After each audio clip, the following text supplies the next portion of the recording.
कभी कभी तुम्हारा दिमाग इतना भागता है कि लगता है फॉर्मूला 1 रेस चल रही हो, पर डेस्टिनेशन पता ही नहीं। उसे कहते हैं ओवर थिंकिंग।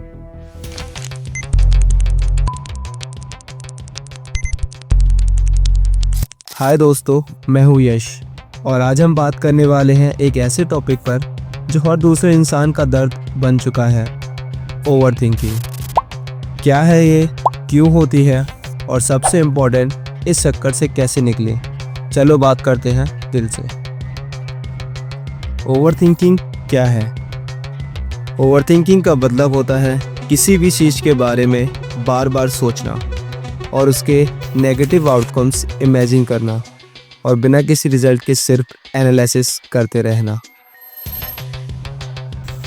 ये वो सोच है जो आपके डिसीजंस को स्लो कर देती है या कभी कभी रोक ही देती है। फॉर एग्जाम्पल, तुमने किसी को मैसेज किया और उसने 2 घंटे तक रिप्लाई नहीं किया, तो तुम सोचने लगते हो क्या मैंने कुछ गलत लिख दिया, शायद वो नाराज़ हो गए, मुझे इग्नोर किया जा रहा है। बिना किसी एक्चुअल प्रूफ के तुम्हारा दिमाग अपने ही ख्यालों में वेब बना लेता है। And this is classic over thinking. Over thinking होती क्यों है? इसके पीछे की वजह हो सकती है फियर ऑफ फेलियर, असफलता का डर। तुम किसी काम में गलती नहीं चाहते, इसलिए बार बार सोचते हो। जैसे तुम एग्ज़ाम के लिए रेडी हो लेकिन हर आंसर को 10 बार रिवाइज करते हो क्योंकि डर लगता है कहीं कुछ रह ना जाए। पास्ट एक्सपीरियंस, अगर पहले कुछ गलत हुआ हो तो तुम्हारा दिमाग रिपीट होने का डर लेकर ओवर थिंकिंग करता है। फॉर एग्जाम्पल, किसी रिलेशनशिप में ट्रस्ट टूटा हो तो नए रिलेशन में हर छोटी बात सस्पिशियस लगती है। सोशल प्रेशर, लोग क्या सोचेंगे का कंस्टेंट डर। रियल लाइफ एग्जाम्पल के तौर पर, तुम एक सिंपल रील बनाते हो लेकिन पोस्ट करने से पहले 15 बार और शायद इससे भी अधिक बार रिव्यू करते हो क्योंकि डर है किसी ने ट्रोल कर दिया तो। लैक ऑफ कॉन्फिडेंस, जो कि बहुत ज़रूरी है जब तुम अपनी डिसीजन पर ट्रस्ट नहीं करते हो। फॉर एग्जांपल, तुम्हें पता है तुम्हारे पास टैलेंट है लेकिन तुम जॉब या किसी की इंटरव्यू के लिए अप्लाई ही नहीं करते क्योंकि तुम्हें लगता है तुम परफेक्ट नहीं हो, जबकि ऐसा है ही नहीं। आज के टाइम में ओवर थिंकिंग क्यों बढ़ गई है? सबसे बड़ी वजह है information overload. Social media, news, notifications, हर सेकंड में कुछ ना कुछ नया मिलता है सोचने के लिए। कंपैरिजन कल्चर, सब लोग अपनी बेस्ट लाइफ दिखाते हैं और हम अपने रियलिटी से फ्रस्ट्रेटेड होते हैं। आज हम एक साल में जितनी इन्फॉर्मेशन कंज्यूम करते हैं, पहले के लोगों को उतनी इन्फॉर्मेशन मिलने में 10 साल लगते थे। और जब ज़्यादा चीज़ें दिमाग में आती हैं तो नेचुरली प्रोसेसिंग पावर ओवरलोड होती है और फिर आती है ओवर थिंकिंग।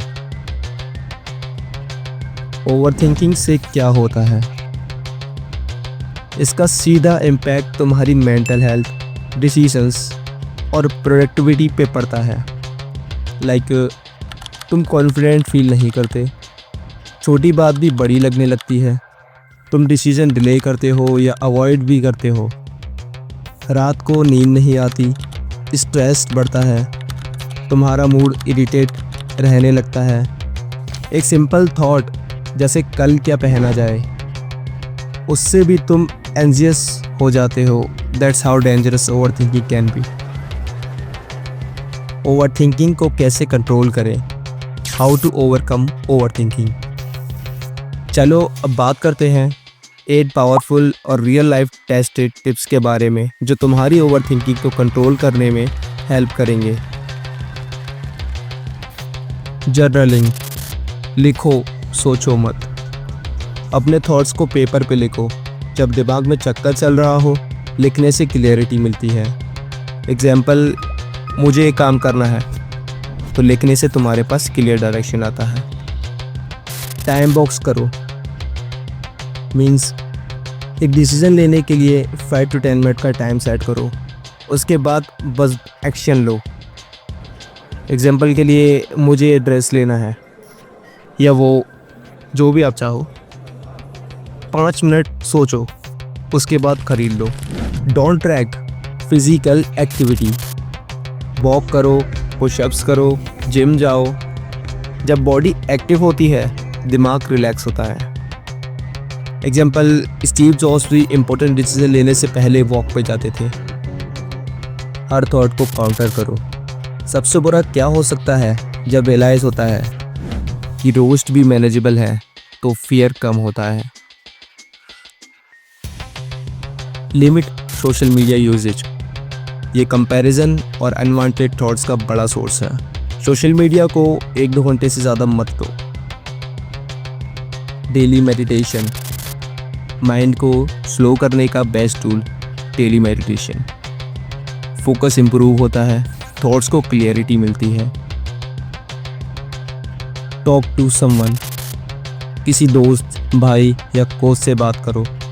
जब तुम अपने थॉट्स बोलते हो तो क्लियरिटी देता है। And the final step of this video, take action.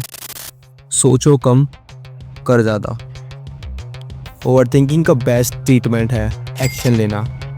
जो सोच रहे हो उसमें से एक छोटी सी चीज़ करके दिखाओ।